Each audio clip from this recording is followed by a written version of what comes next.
ప్రణామాలు.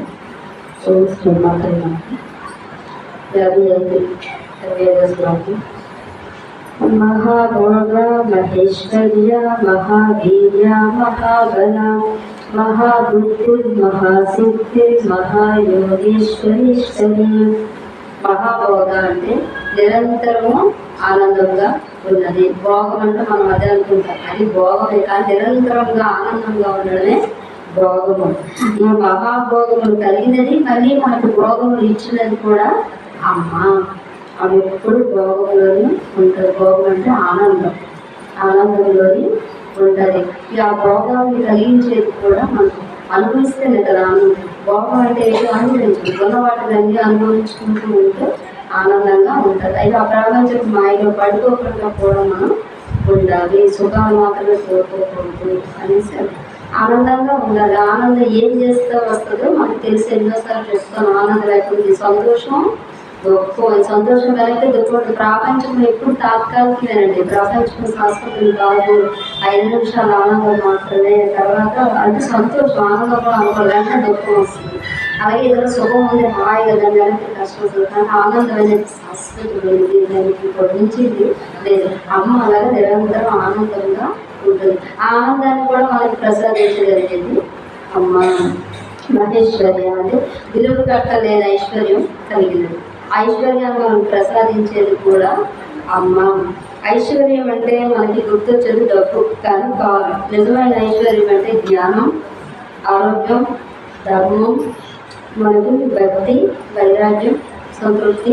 వీటి అంతా ఎవరి దగ్గర అయితే ఉంటుందో వాడే ఐశ్వర్యం ఉంటుంది. ఆరోగ్యం ఎవరి దగ్గర ఉందో వాడే ఐశ్వర్యం, జ్ఞానం ఎవరి దగ్గర ఉందో వాడే ఐశ్వర్యం, జీవితంలో సంతృప్తిగా ఉన్నవాడే ఐశ్వర్యవంతుడు, ధర్మంగా బతికిన వాడే ఐశ్వర్యవంతుడు. వీటన్నిటితో చివరిలో వైరాగ్యం ఎవరికైతే వస్తుందో వాడే.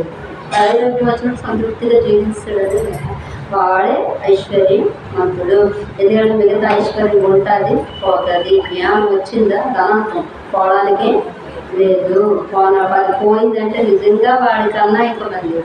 జ్ఞానం అంటే ఏంటి? అపారమైనది. అసలు అది నీలోని ఆ చీకటిని అంత తొలగించి వెలుగు ప్రసాదించి ఆ వెలుగు ద్వారా నువ్వు భగవంతుని చేరుకునే మార్గం జ్ఞానం. నువ్వు మళ్ళీ చీకటిలోకే వెళ్ళావు అని అంటే మరి ఎంత దుర్లభమైన జీవితం అయితే కానీ అది జరగదు. జ్ఞానం వస్తే జ్ఞానాన్ని పట్టుకొని ఆ మార్గంలో వెళ్ళడానికి మనం ప్రయత్నం చేయాలి. అలాంటి ఐశ్వర్యాన్ని అంటే ఈ జ్ఞానము, ధర్మము, ఈ సంతృప్తిని, ఈ వైరాగ్యాన్ని ఇవన్నీ కలిగించేది అమ్మ. అలాంటి ఐశ్వర్యాన్ని ఎవరిస్తారు అంటే ఈశ్వరుడు ఇస్తాడు. ఆ ఈశ్వరుడు పత్నిగా ఈమె ఈశ్వరి ఉన్నది కాబట్టి ఈమె మహేశ్వరి. అమ్మవారి ఐశ్వర్యం ఎక్కడ మనం నైదీప వర్ణం చదివితే తెలుస్తుంది. ఐశ్వర్యం ఆవిడ ఎలా ఉంటుంది? చింతామణి గృహంలోని అదే మణిదీప వర్ణంలోని ఉంటుంది. మహావీర్య తర్వాత మహావీర్య అంటే అత్యంత శక్తి. చాలాసార్లు అమ్మవారి శక్తి గురించి మనం మాట్లాడేసుకున్నాం. అత్యంత శక్తివంతమైనది, మహాబల సామర్థ్యం కలిగినది. ఇక్కడ వీర్యము అంటే తేజస్సు, సామర్థ్యం, సూత్రము, పరాక్రమము, ప్రభావం ఇవన్నిటినీ కూడా మనము వీర్యము అని పిలుస్తారు. అత్యంత శక్తి సామర్థ్యాలు ఉన్న తేజస్వరూపిణి అమ్మ. ఆమె వల్ల ఈ సృష్టి అంతా కూడా నడుస్తూ ఉన్నది. ఈ సృష్టిని సృష్టిని సృష్టించేది ఆమె. ఆ సృష్టిని పాలించే సామర్థ్యం కూడా ఉన్నవాడు అమ్మే. ఇప్పుడు మన 84 లక్షల జీవరాశులకి, ఈ దేవాది దేవతలకి, అనంత కోటి బ్రహ్మాండంలో ఉన్న ప్రతి దానికి శక్తి ఇచ్చేది అమ్మాయి. ఆమె మహావీర్య. ఆమె అంత శక్తిశాలి, మహాబల సామర్థ్యం ఉన్నది. మహాబల గొప్పది, అనంతమైన బల సంపదలను అపారమైన శక్తి. ఈ వీర్యం అన్న బలం అనేది అంతలో ఒకే పాయింట్ వస్తుంది. మనం చెప్పేది ఇది కానీ మొత్తం అంతా ఒకటే. ఈ సమస్త జగత్తుకు శక్తి ఇచ్చేది ఆమె. ఆ మహావీర్యత్వం, బలత్వం అంతా కూడా అందులోకి వస్తుంది. మహాబుద్ధి, ఈ అద్వితీయమైన బుద్ధి కలిగినది అమ్మవారు. అద్వితీయమైన బుద్ధి కలిగినది, అనంత జ్ఞాన స్వరూపి. ఈ యోగ మార్గంలో ఉన్న వారికి బ్రహ్మ జ్ఞానం అంటే దారి చూపించేది అమ్మ. ఈ బుద్ధి అంటే ఏంటి? వివేకం, జ్ఞానం. బుద్ధి అంటే వివేకము, జ్ఞానము, సత్యాన్ని గుర్తించడం. సత్యాన్ని ఎవరైతే గుర్తిస్తాడో వాడికి బుద్ధి వికసిస్తేనే అది గుర్తించగలరు. ఆ బుద్ధి వికసించాలంటే మళ్ళీ నువ్వు భక్తిని ఎలా చేయాలని చెప్పాను. మరి అపారమైన శరణాగతిలో నువ్వు అమ్మవారిని నన్ను అయ్యవారిని ఎవరైనా పర్వాలేదు, వాళ్ళ అపారమైన శరణాగతి పూర్తిగా వాళ్ళకి నువ్వు సరెండర్ అయిపోవాలన్నమాట. ఆ భక్తిలో నీవు ఉంటే అప్పుడు నీ బుద్ధి వికసిస్తుంది, సత్యాన్ని నువ్వు గుర్తించగలుగుతావు. ఇది ఎక్కడికి వెళ్తుంది? బ్రహ్మజ్ఞానం వరకు నిన్ను తీసుకొని వెళ్తుంది అమ్మవారు. ఆ జ్ఞానం అంటే మన ముందు ఒక 2 మార్గాలు ఉన్నాయి, చెడు మంచి 2 ఉన్నాయి. ఏ మార్గంలో వెళ్ళాలి చూపించేది ఆవిడే, ఆ మార్గంలో తీసుకెళ్ళేది కూడా ఆవిడే. మంచిది చెడేది ఆ బుద్ధి మనకి ఇచ్చేది ఆవిడే మహాబుద్ధి. ఆ బుద్ధిని కలిగిస్తుంది, ఆ జ్ఞానాన్ని కలిగిస్తుంది. మనకు అక్కడికి వెళ్ళినప్పుడు తెలుస్తుంది, మనం ఇది చెడు మాట్లాడుతున్నారు, మంచి మాట్లాడుతున్నారు, మన జీవితంలో కరెక్ట్గా బతుకుతున్నామా బతకలేదు. ప్రతిదీ లోపల నుంచి మనకు బుద్ధి చెప్తూ ఉంటుంది. ఎక్కడైనా ఎన్నోసార్లు ఎక్కడైనా వినకూడదు విన్నా మన బుద్ధి వెంటనే మనకి అవసరమా ఇప్పుడు మనకి వెంటనే లోపల నుంచి చెప్తుంది. అది ఎవరు? ఆ శక్తి అమ్మే. నీకు అవసరమా అని చెప్తుంది లోపల నుంచి. వెంటనే నువ్వు దాన్ని పట్టుకుంటే పర్లేదు, లేదు ఇదేదో బాగుంది వినడానికి కూర్చున్నావా అయిపోయిందని లెక్క, అదే వెనక్కి వెళ్ళడం, ఇంకేం లేదు, అదే వెనక్కి వెళ్ళడం. ఆ నిమిషం అక్కడ కట్ చేసేసుకుంటే అయిపోయింది. ఈ మార్గాలన్నీ చూపించేది అమ్మ. మంచి మార్గంలో నడిపించి ఎక్కడికి నడిపిస్తుంది? నువ్వు నిజంగా శరణాగతితో పట్టుకుంటే బ్రహ్మజ్ఞానానికి నేను తీసుకెళ్ళిపోతుంది. బ్రహ్మజ్ఞానం ఏంటి? పరబ్రహ్మ ఎవరు తెలుసుకోవడం, ఆత్మజ్ఞానం నీవెవరో తెలుసుకోవడం, బ్రహ్మజ్ఞానం ఆ పరబ్రహ్మం ఎవరో తెలుసుకోవడం, నీవెవరో తెలుసుకొని ఆయన ఎవరో తెలుసుకుంటే అయిపోయి ఇంక తెలుసుకోవడానికి ఏమీ లేదు. అదే సత్యలోకం. ఆ లోకానికి నిన్ను తీసుకెళ్ళేది ఆవిడే మహాబుద్ధి. తర్వాత మహాసిద్ధి, మణిమాన్వితమైన అద్భుతమైన సిద్ధి కలిగినది. అనిమాద్యస్య సిద్ధి అంటే అష్టసిద్ధులు అని అంటారు. మొత్తం 8 సిద్ధులు. ఆ 8 సిద్ధులకి అమ్మే మూల స్వరూపం నుంచి అధికారిని అంతా అమ్మే. సిద్ధి అంటే సాధించడాన్ని సిద్ధి అంటారు. అసాధారణ శక్తి కలిగి ఉంటారు. ఈ 8 సిద్ధులు అనిమ, మహిమ, గరిమ, లగిమ, ప్రాప్తి, ప్రాకామ్య, వశిత్వ, విషిత్వ మొత్తం 8 సిద్ధులు. అమ్మవారిని అష్టసిద్ధి అని పిలుస్తారు. ఈ అష్టసిద్ధులు అమ్మవారి యొక్క సిద్ధులు. దానికి అమ్మవారి అధికారి. ఈ అనిమా సిద్ధి ఏంటంటే అణువంత చిన్నగా ఈ సిద్ధులన్నీ మన ఆంజనేయ తాలూకు రామాయణంలో చూస్తాం. ఈ సిద్ధులు అనిమా సిద్ధి ఇంత చిన్నగా అయిపోతుంది. మహిమా సిద్ధి పెద్దగా ఈ విరాట పర్వం చూపించాక అంత అయిపోతారు.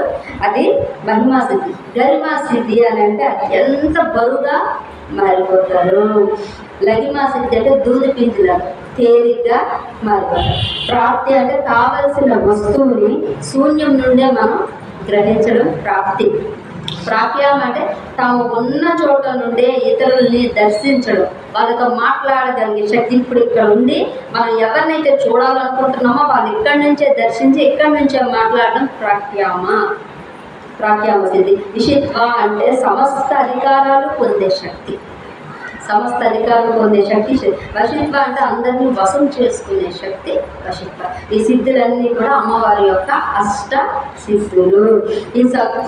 ఈ శక్తులన్నీ కూడా శ్రీచక్రంలోని ప్రథమ భాగంలో ప్రథమ ఆవరణ ఉంటుంది. ఆ ఆవరణలో ఉంటాయి ఈ శక్తులన్నీ కూడా. ఈ అష్ట సిద్ధులు కూడా అమ్మవారి శ్రీచక్రంలోని ఉంటాయి. ఉంటుంది మొదట ప్రథమ భాగంలో. వారందరికీ అధిదేవత లలిత దేవి మహాసిద్ధి. ఈ సిద్ధులు సరైన వాటికి సరైన సమయంలో మాత్రమే ఉపయోగించాలి, చెడుకి ఉపయోగించడానికే లేదు. లోక కళ్యాణార్థం మంచి పనుల కోసం మాత్రమే ఈ అష్టసిద్ధులు వినియోగించాలి. ఎక్కువ వీళ్ళు తాంత్రిక విద్య నేర్చుకున్న వాళ్ళు దీన్ని సంపాదిస్తారు, కానీ వాళ్ళు సరైన మార్గంలో వాటిని ఉపయోగించుకే వారి మంది ఇదైపోతారు. ఎవరైతే యోగులకు వస్తుంది, మహాయోగులు తపస్సు చేసే వాళ్ళకి సిద్ధులు వస్తాయి. యోగులు సాధారణంగా వాడరు, ఉపయోగించిన లోక కళ్యాణంతో ఉపయోగిస్తారు. సిద్ధి వస్తే ప్రమాదం తెలుసా అండి? చాలా ప్రమాదం. మనం అనుకుంటాం పవర్స్ వస్తే ఏదో పవర్ వస్తే ఎంత ప్రమాదం ఉంటుంది దానివల్ల. ఎందుకంటే అసలు ముందు మెయిన్ బాడీ బ్యాలెన్స్ చేసుకోవాలి పవర్. ఎందుకంటే కంటితో చూస్తే ఒక పవర్, మాట్లాడితే ఒక పవర్, నోరు ఎప్పుడు జారామా అది వాళ్ళకి అది ఒక మళ్ళీ నీ ఎనర్జీ పోతే తక్కువ అయితే. విశ్వామిత్రుడు ఎన్నిసార్లు ఇదైపోయాడు తపస్సులోని. ఆయన శక్తులన్నీ వృధా చేసేసుకున్నాడు. ఆయన శక్తి రావడం, ఆ శక్తులన్నీ వశిష్ఠుడి మీదకి ఎన్ని శక్తులు పట్టి పంపించాడు, అన్ని దుర్వినియోగమే చేశాడు. అంత సంపాదించి కూడా అవన్నీ ఏమీ కాదు. లాస్ట్లో ఎప్పుడు తెలుసుకున్నాడు, వశిష్ఠుడు 100 మంది కొడుకులు చనిపోయినా కూడా ఆయన ఏమీ విశ్వామిత్రుడిని అనలేదు. అప్పుడు పడి తెచ్చాడు. ఇంతమంది నేను ఇచ్చేస్తే వశిష్ఠుడికి 1 నిమిషం చాలు కదా, అయినా ఏం అనలేదు. దీనికోసమా నేను ఎంత ఇదయ్యానని అక్కడ ఆయనకి కలిగి అప్పుడు అసలైన తపస్సు. అంతవరకు సంపాదించిందంతా వృధా అయిపోతుంటే ప్రశాంత స్వర్గంకి ఉపయోగించేస్తాడు. తర్వాత బాలుడు ఒకరు వస్తాడు కదా, అబ్బాయికి ఒక మంత్రం ఉపదేశిస్తాడు. అక్కడ ఆయన బలిపోతే వాళ్ళ కుమారుని పంపించడానికి మీరు వెళ్ళిపోండి బాలుడు అంటే వెళ్ళాలంటే బాలు నలుగురిని శపిస్తాడు, కుక్కల కింద మారిపోమని. మొత్తం శక్తి అంతా అలా వృధాయే చేస్తాడు. ఆయన తర్వాత చేస్తాడు అసలు తపస్సు. ఘోరాది ఓర్వశి కోసం వెళ్ళిపోతుంది. అంటే అన్నిటి అంత ఇది కాదు. శక్తి వచ్చినా దాన్ని నిలబెట్టుకోవడం కష్టం, మంచిగా ఉపయోగించడం కూడా కాదు. అహంకారం వాడు చేరిపోద్ది. శక్తి వస్తుంటే సిద్ధులు వస్తుంటే అహంకారం కూడా చేరిపోద్ది. వీటన్నిటినీ ఉంచుకొని లోక కళ్యాణార్థం ఎవరైతే ఉపయోగిస్తారో వాడు మహాయోగి ఆ స్థితికి వెళ్తారు. ఈ రకమైన సిద్ధులన్నిటికి కూడా అధిదేవత లలితాంబిక దేవి మహాయోగేశ్వరేశ్వరి. గొప్ప యోగేశ్వరులందరికీ కూడా ఆమె ఈశ్వరి. అందరికీ ప్రభు జగన్మాత. ఈ యోగులు సిద్ధులు అంటే ఎవరు అచరించలమైన దీక్షతో కఠోర తపస్సు చేసేవారు యోగులు. ఆ దీక్ష మామూలు కూడా అచరించలమైనది, కఠోర తపస్సు చేస్తారు యోగులు. ఈ యోగులందరికీ ఆ కారణభూతమైనది తల్లి అమ్మవారి వారికి దారి చూపిస్తుంది. తర్వాత 56వ శ్లోకం చేయండి. మహాతంత్ర మహామంత్ర మహాయంత్ర మహాసన మహాయాగక్రమారాధ్య మహాభైరవ పూజిత. మనం శ్లోకంలో చెప్పుకున్నాం తంత్రము, మంత్రము, యంత్రము. ఈ మహాతంత్ర స్వరూపిణి అమ్మ, గొప్ప తంత్ర స్వరూపిణి. తంత్రం అంటే ఈ విధానం, పూజ విధానము తంత్రము. మంత్రం ఏం చెప్పాము, బీజాక్షరాలతో ఉన్న మంత్రము. ఈ మంత్రాన్ని మనము తీసుకువెళ్ళి యంత్రంలో ఇవిడిస్తాం. యంత్రాల్లోని ఈ మంత్రాన్ని ఇవిడిస్తాం. ఈ యంత్రాన్ని ఏ విధంగా పూజించాలో ఆ పూజా విధానం తంత్రం. ఇంతకుముందు 52-53 శ్లోకాలు చెప్పుకున్నాం. సర్వ మంత్ర స్వరూపిణి, సర్వ యంత్రాత్మిక, సర్వతంత్ర రూప. అక్కడ చెప్పుకున్నాం మనము. ఈ బీజాక్షరాలతో ఉన్న మంత్రాన్ని తీసుకెళ్ళి యంత్రంలోని, ఆ యంత్రం ఏంటి, శ్రీచక్ర యంత్రం, అన్నిటికంటే శక్తివంతమైన యంత్రం. ఈ తంత్రం అయితే ఆ మంత్రం ఏంటి, చక్కగా ఎంత పారాయణం చేస్తున్నాము, శబ్దం నోట్లో నుంచి వచ్చేది. ఆ మంత్రానికి విపరీతమైన శక్తి ఉంటుంది, యంత్రానికి విపరీతమైన శక్తి ఉంటుంది. ఇవన్నీ అసామాన్యమైనవి కానే కాదు, ఇవన్నీ శక్తి. ఆ శక్తి స్వరూపిణి ఎవరు, అమ్మ. తంత్రరూప స్వరూపిణి ఆమె, ఆ మంత్రరూప స్వరూపిణి ఆమె, యంత్రరూప స్వరూపిణి కూడా ఆమె. ఈ మూడిటి యొక్క స్వరూపం ఆమె. ఈ సకలముడికి ఆధారమైనది అమ్మ. మహాసన, గొప్పదైన నివాస స్థానం కలిగినది. అమ్మ ఎక్కడ కూర్చుంటుందంటే ఆమె ప్రత్యేకమైన స్థానం అంటే లేదు. ఈ సమస్త సృష్టి అంతా కూడా ఆమె ఆసనం. ఈ విశ్వం, ఈ అనంత బ్రహ్మాండం అంతా కూడా దివ్య సింహాసనం చేసుకొని కూర్చున్నది ఆమె. మామూలుగా మనకు ఎంత దీంట్లో చెప్పినట్టు చింతామణి, దీంట్లో చెప్తారు చింతామణి గృహంతస్థ పంచబ్రహ్మ సంస్థిత అని. ఎవరు పంచబ్రహ్మలు ఎవరు చెప్పారు కదా, ఆ సింహాసనంగా చేసుకొని పరుపు ఎవరు, పరమేశ్వరుడు. ఎంతదేవి ఎందుకు కూర్చున్నా, పరమేశ్వరుడు పరుపు. అందుకే ఆయన కిందన ఉంటారు, ఆయన మీద కూర్చొని ఆ సింహాసనం మీద ఆవిడ కూర్చుంటుంది. అంటే సృష్టి అంతా కూడా అమ్మ. ఆమె తర్వాత మొత్తం అందరూ కూడా ఈ బ్రహ్మాది దేవతలు అందరూ కూడా ఆమె తర్వాతే. మహాయాగ క్రమారాధ్య, మహాయాగ విధానంలో క్రమబద్ధమైన పద్ధతిలో ఆచరింపబడుతున్నది. అంటే దేవతలు బండాసురుడిని చంపడానికి యాగం చేస్తారు. అమ్మవారి వచ్చారు, యాగంలో నుంచి ఉద్భవించి వచ్చింది అమ్మ. లలితాపాల మొదలు మనం చదివేట శ్రీమాత శ్రీ మహారాజ్ని చిదగ్నికొండ సంయుత, అంటే చిదగ్నికొండ నుంచి అమ్మవారు ఉద్భవించి వచ్చారు. కాబట్టి ఎన్నో యాగాలు ఉంటాయి. ఈ యాగాలన్నింటినీ కూడా శాస్త్రబద్ధంగా శాస్త్రం నిర్దేశించే విధంగా ఉంటుంది. యాగం అంటే ఎలా పెడితే అలాగా చేసేసి ఉంటుంది. శాస్త్ర ప్రమాణంగా శాస్త్రబద్ధంగా కొన్ని ఆచారం, దాన్ని క్రమబద్ధంగా చేసేదే మహాయాగ క్రమ రాజ్య. అర్చనా విధానాలన్నిటి గురించి కూడా ఆరాధింపబడి తల్లి ప్రకాశింపబడుతుంది. అన్నిటి చేత ప్రకాశింపబడేది అమ్మ లలితాంబ. కనుక మహాయాగ క్రమ రాజ్య. మహాభైరవ పూజిత. భైరవుడు ఎవరండి? పరమేశ్వరుడు. పరమేశ్వరుడే మహాభైరవుడు. ఆ మహాభైరవుడి చేత కూడా పూజింపబడేది లలితా దేవి. ఇక్కడ భైరవ అంటే భరవ, బా అంటే భరణం అంటే సృష్టి, రా అంటే రమణం రక్షణ స్థితి, వా అంటే వమనం వినాశనం. ఆ వమనం వినాశనం అంటే లయం. ఈ లయము సంహారం చేసేవాడే భైరవుడు. ఈ సృష్టిని అంతా లయం చేసుకొని చేసేవాడు, సంహారం చేసేవాడు భైరవుడు. ఈ భైరవుడికి 8 రూపాలు, అష్ట భైరవుడు అంటారు. వారి యొక్క సమిష్టి స్వరూపము మహాభైరవుడు. ఈ 8 యొక్క స్వరూపం, సమిష్టి స్వరూపము మహాభైరవుడు. ఆ 8 భైరవ స్వరూపాలు ఒకటి అసితాంగ భైరవ, రురు భైరవ, చండ భైరవ, క్రోధ భైరవ, ఉన్మత్త భైరవ, కపాల భైరవ, భీషణ భైరవ, సంహార భైరవ. మొత్తం 8 భైరవులు. ఈ 8 భైరవుల యొక్క సమిష్టి స్వరూపమే మహాభైరవుడు. అలాంటి మహాభైరవుడి చేత కూడా పూజలు అందుకుంటున్నది లలితాదేవి. కాబట్టి మహాభైరవ పూజిత అంటే అమ్మవారి శక్తి చూడండి, అనంతమైన శక్తి. పరమేశ్వరుడి చేత కూడా పూజలు అందుకుంటున్నది. ఆమెను పట్టుకుంటే మన జీవితం ఎంత అద్భుతంగా ఉంటుందండి. హెడ్ ఆఫ్ ది డిపార్ట్మెంట్, రాష్ట్రపతి యాగం. శివుడేమో మన పిఎం గారు, ఈ యాగం రాష్ట్రపతి అమ్మ. అంటే ఎమర్జెన్సీ పాలన అన్నమాట. ఆవిడ అవసరం వచ్చినప్పుడు వచ్చి పాలన చేస్తారు. మిగతాదంతా ఈ నడిపిస్తూ ఉంటే అక్కడ విషయంగా అంటే చెప్తున్నా ఎంత అమ్మ చేత ఎంత ఉంది చూడండి. చెప్తున్నా వింటున్నా అసలు తరించిపోతుంది జీవితం. జన్మ అదృష్టం ఇచ్చాడు భగవంతుడు. వెళ్దాము తరిద్దాం చక్కగా. వచ్చే జన్మ ఎలా ఉంటుందో ఏదో అని జయించుకోండి. శ్రీమాత్రం ఇంకా అద్భుతంగా ఉంటుంది. చిన్న కథలాగా మామూలుగా ఒక కాకి మాంసం మొక్క పట్టుకొని ఎగురుతుంది. మాంసం మొక్క పట్టుకొని ఎగురుతుంది. దాని వెనక ఎన్నో కాకులు పరిగెడుతుంది. అది పరిగెడుతుంది పరిగెడుతుంది పరిగెడుతుంది, వదలట్లే, ఎంతకి వదలట్లేదు. అది పరిగెట్టి లాస్తుంది. ఇది వదిలేస్తే ఇవి నన్ను వదిలేస్తాయి, ఇది వదలడంలోకి ఇవన్నీ నా వెంట పడుతూనే ఉంటాయని మొక్క వదిలేస్తుంది. వదిలే అన్ని పక్షులు ఆ మొక్క దగ్గరికి వెళ్తాయి. ఇది ప్రశాంతంగా చెట్టు దగ్గరికి కూర్చొని చూస్తుంది. కిందకి కొట్టుకుంటుంటే అంటే కోటేశ్వర గారు చెప్పింది, జీవితంలో కూడా మనం అంతే. పట్టుకుంటే దుఃఖం, కష్టం, భయం, విడిచిపెట్టేస్తే ప్రశాంతత. చిన్న కథ ఎంత ఎగ్జాంపుల్ డెప్త్కి వెళ్తే ఎంత ఉందో.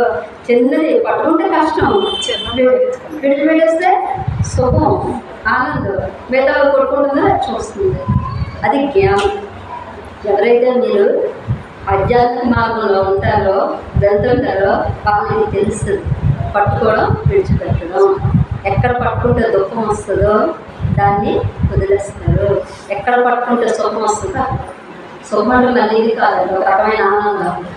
ఆనందం ఎక్కడ ఉంటే అమ్మవారిని పట్టుకుంటూ ఉంది. అక్కడ పట్టుకుంటే ఆనందం ఉంది, అది పట్టుకుంటాము. ప్రాపంచము పట్టుకున్నారో దుఃఖమే, దాన్ని విడిచిపెట్టేస్తారు. మనస్సు అనేది ఉంటుంది కాబట్టి అదే ఆనందసులు కాదండి. మా అమ్మ దాన్ని జయించడం చాలా చాలా సామాన్యమైన విషయం.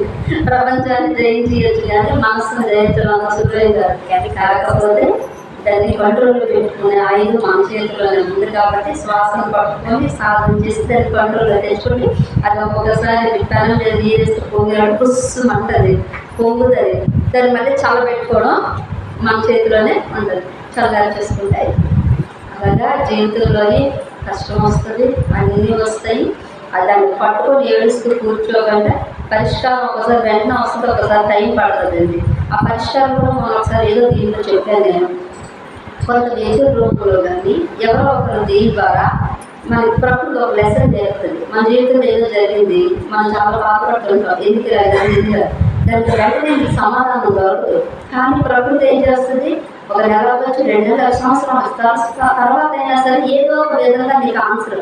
అప్పుడు నీకు ఆ రోజు నాకు అది వచ్చింది అంటే ఇలా జరగడం వల్ల మాటలకు ఒక జ్ఞానోదయం నీకు కొంత కష్టం ఎందుకు వస్తుంది. నీ జ్ఞానాన్ని సంపాదించుకోవడం కోసం ఊరినే రావు అవే. నేను మనిషి ఈరోజు ఒక పాయింట్ విన్నాను. నేను రాజు అవ్వాలని భగవంతుడిని కోరుకోగానే కిరీటం ఎత్తున ఇచ్చాడు, ముందు యుద్ధం ఇస్తాడు. అర్థమైందా? రాజు అవ్వాలని కోరితే కిరీటం సింహాసనం ఇవ్వడు, యుద్ధం ఇస్తాడు. యుద్ధం గెలిస్తే రాజు అవుతాడు. యుద్ధం గెలిస్తే రాజు అవుతాడు. జీవితంలో ఏది సాధించాలని నువ్వు భగవంతుడు అంటే దాని ముందు ఇంకోటి పెడతాడు, దాన్ని సాధిస్తే నువ్వు ఆ స్థాయికి కూర్చోగానే ఆయనే వరాలు కూర్చుంచాడు భగవంతుడు. కూర్చొని దండం పెట్టేసి నాకు ఎంత ఇచ్చి మూట అంటే ఆ మూట రావాలని నువ్వు కష్టపడాలి, దానికి తగ్గట్టు ఇస్తాడు. దాన్ని జయిస్తే వచ్చి అదే ఉంటుంది. ఏమిటి కావాలన్నా సరే ఆ పాయింట్ వినగానే ఆనందం వేసింది. నిజమే కదా, రాజు అవ్వాలంటే భగవంతుడు కిరీటం సింహాన్ని ఇచ్చి కాదు కదా. ముందు యుద్ధం గెలిస్తే రాజు అయిపోయాడు. యుద్ధాన్ని తెచ్చి మాత్రం పెడతాడు. అలాగే జీవితంలోని కష్టం వచ్చింది అంటే నువ్వు రాడు తేడానికే వస్తుంది. అది నీలో ధైర్యాన్ని నింపడానికే వస్తుంది. నువ్వు భయపడితే జన్మలే. భయపడ్డామా, వెనకడుగు వేసామా, మళ్ళీ జన్మ.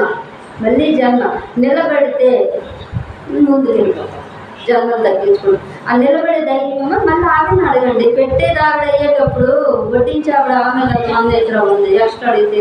అలాగే భయం వచ్చినప్పుడు ధైర్యాన్ని ఇవ్వమని ఆవిడ అడుగు. ఈ సమస్య ఇచ్చింది నువ్వే, కానీ ఆ సమస్యను పరిష్కరించే శక్తి కూడా నువ్వే ఇవ్వు నాకు.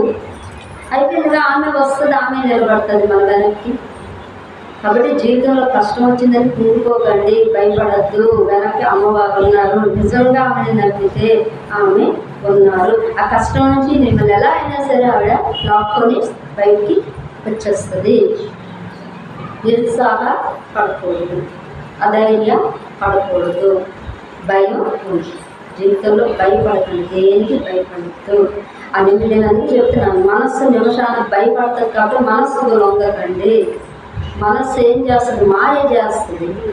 మాయ ఎవరికి బానిస? ఆమెకు బానిస. మనస్సు మాయకు బానిస, మాయ పరమాత్మకు బానిస. నువ్వు పరమాత్మని పట్టుకోవాలంటే ఈ మనస్సుని మాయని జయించాలి. ఈ రెండింటిని జయిస్తేనే పరమాత్మ దగ్గరికి వెళ్తాం. కాబట్టి మళ్ళీ ఆ మాయను తొలగించగలిగేవాడు ఎవడు? ఆయనే. ఆ పరమేశ్వరుడు అవని, అమ్మవారు అవని వాళ్ళే తొలగిస్తారు ఆ మాయని. కాబట్టి నువ్వు పట్టుకోవాల్సింది అవన్నీ మళ్ళీ బాధలు. జీవితంలో ఎన్ని వచ్చినా సరే అమ్మవారిని మాత్రం పాదాలు, అమ్మవారు అని అయ్యగారు అని రెండు ఒకటే. మళ్ళీ నేను ఇదే పేరు ఎక్కువ చెప్తున్నాను అనుకోకండి, ఎవరైనా పర్వాలేదు, అంతా ఒకటే. మనకి దేవుళ్ళు అందరూ ఎంతమంది దేవుళ్ళు లేదు, ఎంతమంది దేవుళ్ళకి మూలం ఒకటే అని అయ్యా, రూపాలు వేరు. కానీ కాబట్టి ఎవరిని పట్టుకున్నా అదే ఎనర్జీ, అదే శక్తి. ఇక్కడికి వెళ్తే ఈ శక్తి మనం వాళ్ళ పార్టీలు మార్చిపెట్టి మనకి ఏడు సమయం తీరవు. అందరూ మిగతా ఒకటి కాబట్టి గట్టి పట్టుకుంటున్నారు. మనకి ఎక్కువైపోయి పార్టీలు కాబట్టి వినాయకుడి దగ్గరికి వెళ్తే అక్కడ అవ్వట్లేదు, తర్వాత సుబ్రహ్మణ్య స్వామి దగ్గరికి వెళ్తున్నారు, అక్కడ అవ్వట్లేదని అమ్మవారి గుడికి వెళ్తున్నారు, లేకపోతే ఇక్కడికి వెళ్తున్నారు. ఎక్కడికి వెళ్ళినా కష్టం. ఆ టైం వచ్చిన రోజు అది పోదు, నువ్వు ఎక్కడికి వెళ్ళినా వెళ్ళకపోయినా. కర్మ టైం ఉంటుంది. ఆ కర్మ టైం ఏమవుద్ది? ఆ టైం వచ్చాక అది పోద్ది. ఈలో ధైర్యం ఇమ్మని వాళ్ళని అడగడం తప్ప. కానీ మాకు అది వెంటనే తీరిపోలేదు. ఏదైనా వచ్చిందా వెంటనే తీరేలోపు ఇక్కడికి వెళ్తే అవ్వట్లేదు, అక్కడికి వెళ్తే అంత శక్తి ఒకటే. మనం చూడడంలోనే తేడా ఉన్నది. శక్తి అయితే ఒక్కటే. కాబట్టి ఎవరిని పట్టుకున్న సేమ్ శక్తి, ఎనర్జీ అందులో నుంచి వచ్చిన శక్తి. ఇంకా నువ్వు ఎక్కడికి వెళ్తావు, ఎక్కడికి పరిగెడతావు. అమ్మవారి నుంచి వచ్చింది శివుడికి, విష్ణువుకి, బ్రహ్మకి, విఘ్నేశ్వరుడు, కుమారస్వామి అవ్వని అని మనం ఏ దేవుడి దగ్గరికి వెళ్ళినా శక్తి ఒకటే. ఆ మూల శక్తి ఆవిడే. మరి దీనికి ఎక్కడ పరిగెత్తదు. కాబట్టి జీవితంలో దిగులు ఇది ఎందుకు ఈ సబ్జెక్ట్ వచ్చి నాకు తెలియదు, ఎవరికో అవసరం అనుకుంటాను. ఆ ముందు ధైర్యంగా ఉండండి, అధైర్యం పడద్దు అస్సలు. జీవితం ఖచ్చితంగా మనకి మంచి మార్గాన్ని చూపిస్తుంది. జయ గురు శ్రీనివాస.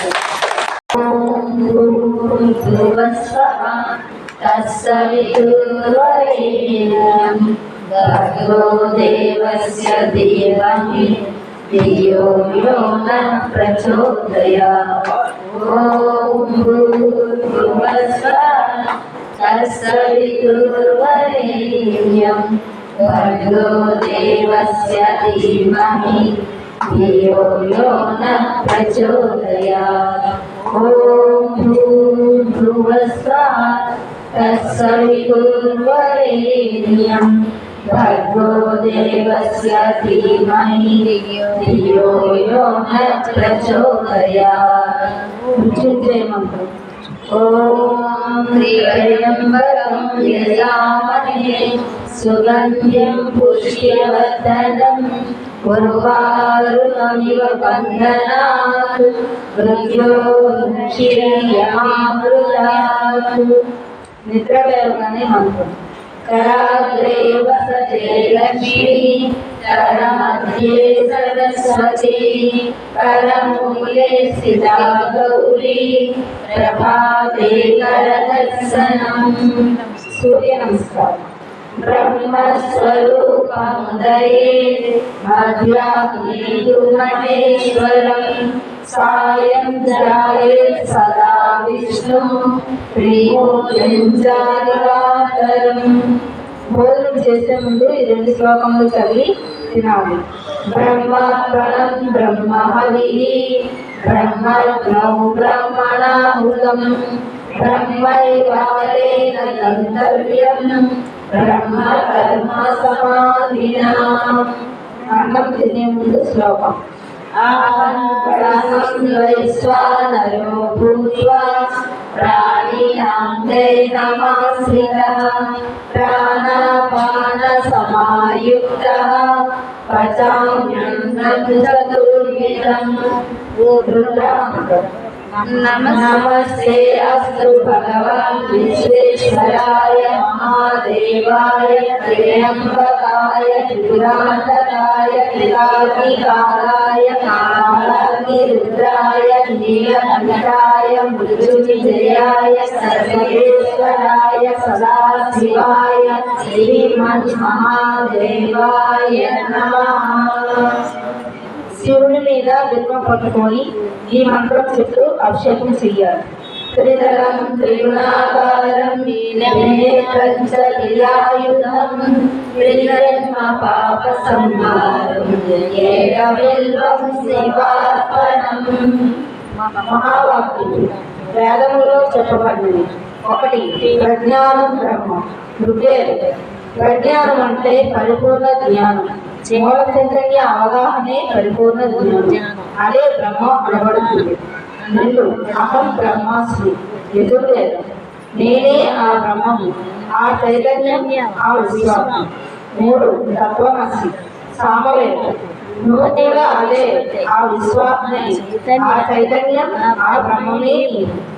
4 అయమాత్మ బ్రహ్మ అధర్వవేదం ఈయన ఆత్మే ఆ విశ్వాత్మ అయ్యుంది, ఈ ఆత్మే ఆ బ్రహ్మ. 5 సర్వం ఖండితం బ్రహ్మ ఈ ఉన్నదంతా బ్రహ్మమే, అంతా ఆ బ్రహ్మమే, అంతా బ్రహ్మమే అని ఉన్నది. దక్షిణామూర్తి ఓం గురవే సర్వలోకానాం విజయే భవరోగిణాం నిధయే సర్వవిద్యానాం దక్షిణామూర్తయే నమః।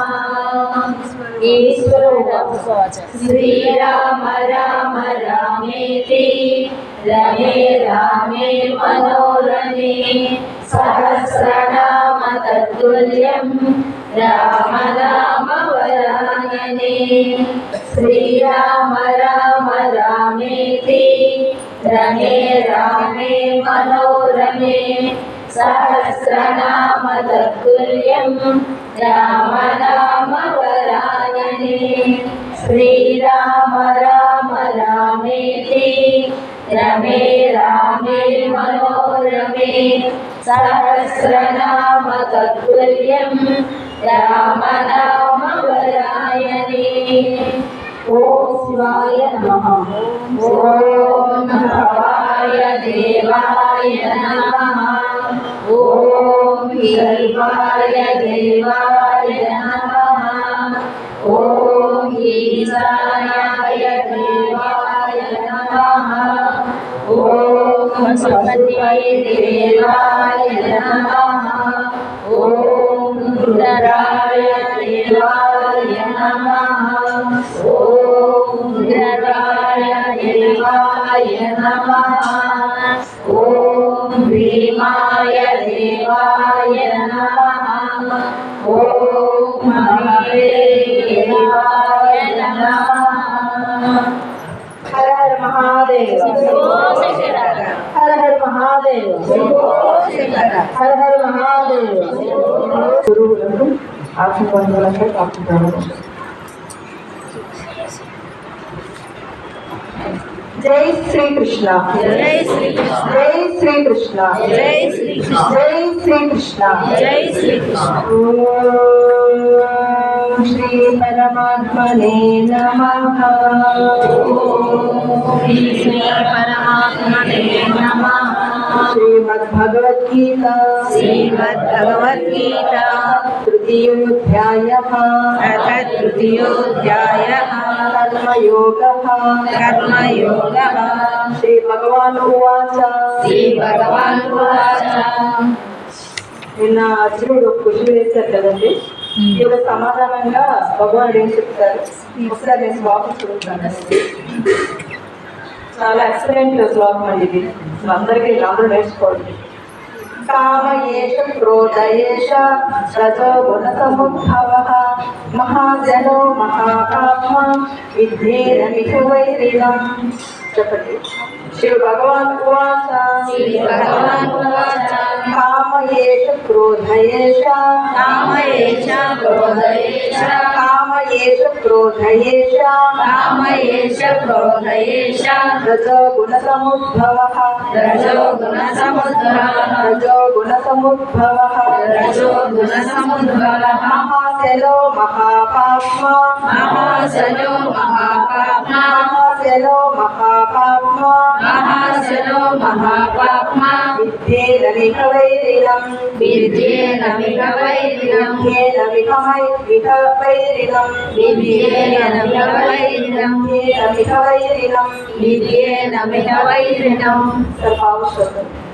శ్రీ భగవానుడు పలికి రజోగుణము నుండి ఉత్పన్నమగునదే కామము.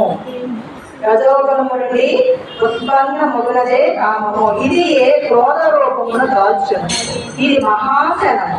భోగానుభవములతో ఇది అంటే ఎంత భోగించినా కూడా ఇది చల్లారినది కాదు. పైగా అంతులేని పాప కర్మాచరణములకు ఇది ఏ ప్రేరకం.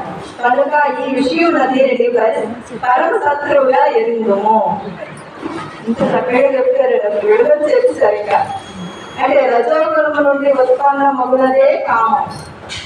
రజోగుణం అంటే మనం చాలాసార్లు చెప్పుకున్నాం. ఎన్ని ఉంటాయి ప్రకృతి గుణాలు?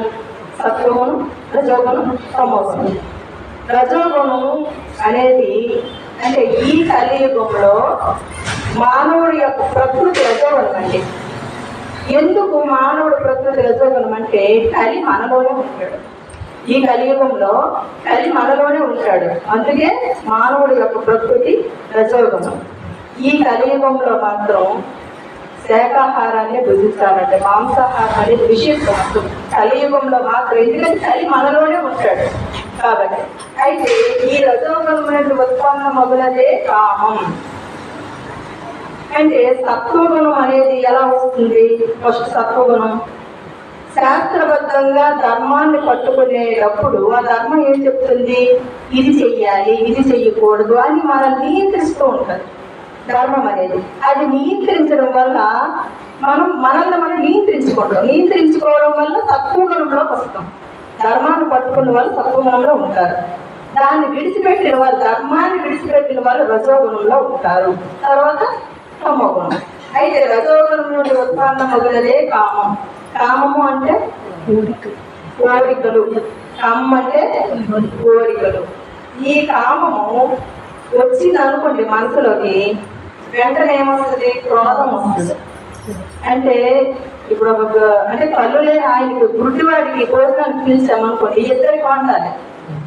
ఎందుకు? కళ్ళు లేని ఆయన నడవలేడు కదా, ఇంకొక ఆయన సహాయం తీసుకుంటాడు కదా, ఖచ్చితంగా ఇద్దరికి వండాలి. అలాగే కామాన్ని కనుక కోరికను కనుక మనలో పెట్టుకుంటే క్రోధాన్ని బట్టి లెక్కర్లే వచ్చేస్తుంది. క్రోధం వచ్చేస్తుంది. క్రోధం తర్వాత మొత్తం బలగమంతా దిగిపోతుంది. కామ, క్రోధ, లోభము, మదమత్సరాలు అంటే పిలవని పేరంటారు కదా, అది వచ్చేస్తుంది లెక్కర్లే. ఒక్క కామాన్ని కనుక మనలో పెట్టుకుంటే, కోరికను పెట్టుకుంటే మిగతావన్నీ ఆటోమేటిక్గా పిలకుండే వచ్చేస్తుంటాయి. అలాగా ఇది క్రోధ రూపము దాల్చును. మనకి మాస్టర్ గారు వచ్చారు, వంశీ గారు, చాలా మంచి శ్లోకం చెప్పారు, గుర్తుందా? 2వ అధ్యాయం ఆల్రెడీ చెప్పుకున్నాం అనుకోండి. యాయితో విషయాతో సహ సంఘర్షేషు ఉపజాయితే సంఘ సంజాయితే కామః కామాత్ క్రోధో విజాయితే క్రోధోద్భవతి సమ్మోహః సమ్మోహాత్ స్మృతి విక్రమః స్మృతి భ్రంశాత్ బుద్ధినాశ బుద్ధినాశ ప్రణశ్యతి. అంటే కామం అనేది కనుక ఎంటర్ అయిందంటే, కోరిక అనేది ఎంటర్ అయిందంటే ఏమవుతుంది? దాని మీద మోహం. ఈ కళ్ళుతో ఒక చీరను చూసామనుకోండి, అది నాకు కావాలి కావాలి అని ఏమవుతుంది? ఇంద్రియ విషయాల పట్ల అలా ఆలోచిస్తూ మననం చేస్తూ ఉంటే దాని మీద మోహం ఏర్పడుతుంది. మోహం ఏర్పడిన తర్వాత అది ఒక కామం అంటే కోరికలాగా మారిపోతాయి. అది ఎప్పుడైతే కోరికలాగా మారిపోయిందో తీరలేదా క్రోధం, క్రోధం నుంచి వివేకాన్ని కోల్పోతాం. వివేకం కోల్పోయిన వెంటనే వీళ్ళు రావాలని కానీ వాళ్ళు నా దగ్గర వాళ్ళని కానీ ఇంకేముంటుందండి. వివేకాన్ని కోల్పోయిన తర్వాత అంతా పోతుంది, బుద్ధి కూడా పడిపోతుంది. మనుషుడు బుద్ధిని కోల్పోయి అధోగతి చెందుతాడు.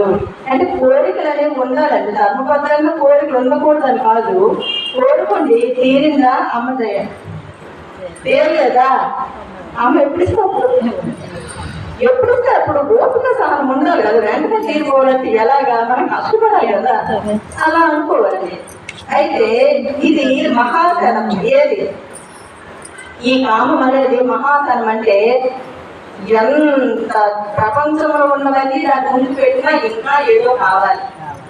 ఒక కోరిక అనుకుంటాం, అది తీరింది అనుకోండి ఇంకొక దాని మీద, అది తీరితే ఇంకొక దాని మీద. అంటే ప్రపంచంలో ఇంక ఎన్ని దానికి పెట్టినా ఇంకా కావాలి ఇంకా కావాలని మృంగుతూనే ఉంటుంది. అది మహాతరం అంటే. అయితే భోగానుభవములతో ఇది చల్లారినది కాదు. ఇది తీరినంత మాత్రాన ఈ ఫోన్లే ఈ ఇంద్రియం పన్నని ఇంద్రియంతో సేవ చూసాను నాకు తీరిపోయిందిలే అంటే ఊరుకోదు. నెక్స్ట్ ఈ కళ్ళు అలాంటి ఇంద్రియాలు అనమాట. ఒక కళ్ళు ఒక ఉదాహరణగా చెప్పుకున్నాము. ఇవి అలా అనమాట. భోగానుభవములకు ఇది చల్లారినది కాదు, పైగా అంతులేని పాప కర్మాచరణములకు ఇదియే ప్రేరకము. ఈ కామం అనేది ఏం చేస్తుంది? తీరలేదా క్రోధం ఏర్పడుతుంది. ఏర్పడి ఎన్ని పనులు చేయాలి అన్ని చేయిస్తుంది. ఒక మాటలతోని, చేతలతోని, చూపులతోని ఎన్నో కర్మలు చేయిస్తుంది. ఆ కర్మలన్నింటికి ఎవరు అర్హులవుతారు? జీవుడే. జీవుడే అన్ని పాప కర్మల్ని ఈ జీవుడికి అంటగడుతుంది అనమాట. కనుక ఈ విషయం మన దీనిని పరమ శత్రువుగా ఎరుంగుము. ఈ కామం అనే దాన్ని పరమ శత్రువుగా నువ్వు తెలుసుకో. శత్రువుని మనం ఇంట్లో పెడితే మన నాశనాన్ని చూస్తాడు. అలాగే ఈ కామాన్ని పెట్టుకుంటే ఈ జీవుడిని అమూల్యమైనదండి. మానవ జన్మం పోయిందా మరి తిరిగి రాదు. కాబట్టి ఈ జీవుడిలోకి ఈ రాగద్వేషాలు, ఈ కామాన్ని రాకుండా ఏ విధంగా మనం అరికట్టాలో, నియంత్రించాలనేది మనకి స్వామి బోధ ద్వారా, భగవద్గీత ద్వారా మనకు అందరికీ తెలియజేస్తున్నారు. అదంతా మనం పఠించి అర్థం చేసుకుని ఆచరిస్తున్నాం. సర్వశ్రీ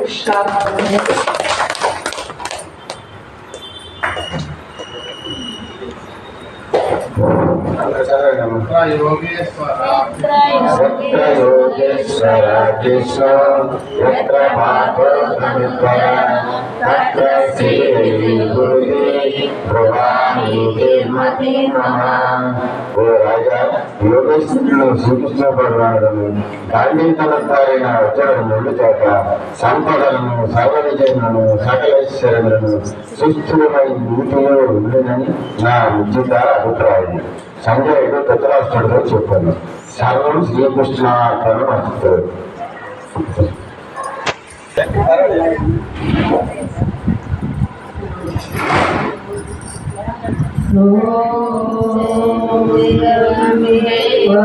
జయ అంబే గౌరీ అంబా జయ శ్యామా గౌరీ మంగళహారతి నందుకు మంగళహారతి నందుకు శ్రీ లలితాదేవి ఓం జయ అంబే గౌరీ కోటి చంద్ర వివాకర సమరాశిర జ్యోతి అంబా సమరాశిర జ్యోతి శుంభరి శుంభరి రారే శుంభరి శుంభరి రారే మహిషాసురగారే ఓం జయ అంబే గౌరీ చంద్రముండ సంహారే శోభిరవిరహరే అంబా శోభిరవిరహరే మధురైట భదో కుమారి మధురైట భదో కుమారి సురభయ హీరహరే ఓం జయ అంబే గౌరీ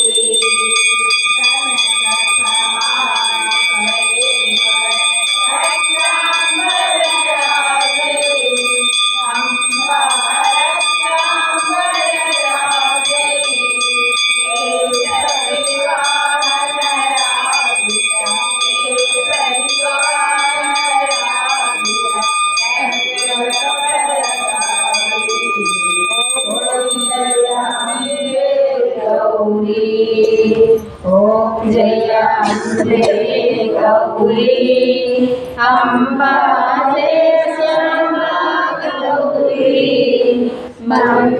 మంగళహారతి నందుకు మంగళహారతి నందుకు శ్రీలలితాదేవి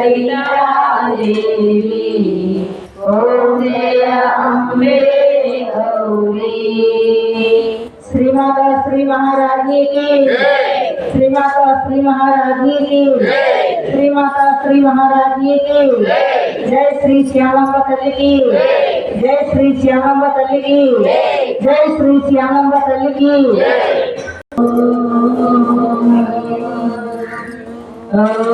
ओम सर्वेषां स्वस्ति भवतु ओम सर्वेषां शान्तिर्भवतु ओम सर्वेषां पूर्णं भवतु ओम शान्ति शान्ति शान्तिः असतो मा सद्गमय तमसो मा ज्योतिर्गमय